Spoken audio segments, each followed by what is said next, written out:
There's a long-running tension in the Christian world that doesn't always get talked about openly. It usually shows up in side comments, raised eyebrows, or quiet jokes. And it sounds something like this. Why do some Reformed Christians think Pentecostals are crazy or weird? To understand that, you have to step into two very different worlds. In the Reformed world, faith is built carefully and deliberately. Theology is precise. Scripture is central. History matters. Confessions, creeds, and doctrine form strong guardrails. God is sovereign over all things, every detail, every moment. And most importantly, God has spoken fully and finally through His Word. Nothing is missing. Nothing needs to be added.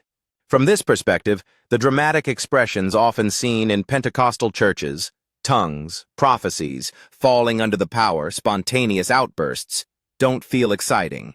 They feel unsettling, not because Reformed Christians don't believe in the Holy Spirit, but because they believe the Spirit works primarily through Scripture, not spectacle. Many hold to cessationism, the belief that miraculous sign gifts had a specific role in the early church and are no longer normative today.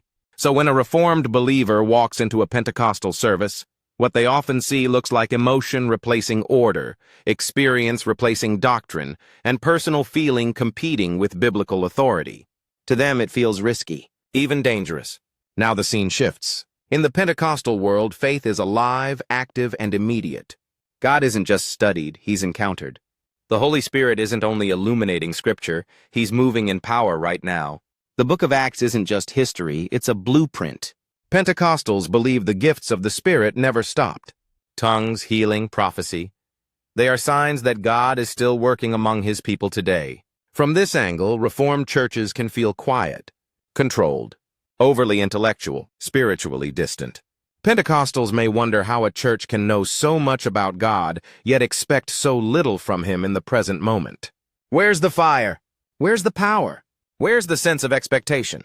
The divide runs deep, shaped by theology as much as culture. Reformed theology emphasizes God's sovereignty, eternal decrees, and the sufficiency of Scripture. Pentecostal theology emphasizes God's nearness, His activity, and the ongoing work of the Spirit. One side guards against chaos, the other guards against stagnation. One fears emotional excess, the other fears spiritual dryness. And this is where the labels begin. What feels like joyful freedom to Pentecostals can feel like chaos to the Reformed. What feels like reverent restraint to the Reformed can feel like spiritual coldness to Pentecostals. Each side, looking through its own lens, struggles to understand the other. But beneath the differences lies a shared foundation. Both love Jesus. Both believe the Bible is God's Word. Both desire to honor Him and see lives transformed. They simply walk different paths toward the same goal, one grounded in structure and certainty, the other driven by experience and expectation. Perhaps the real story isn't about who's right or wrong. Perhaps it's about balance. A church rooted deeply in the Word, yet alive with the Spirit.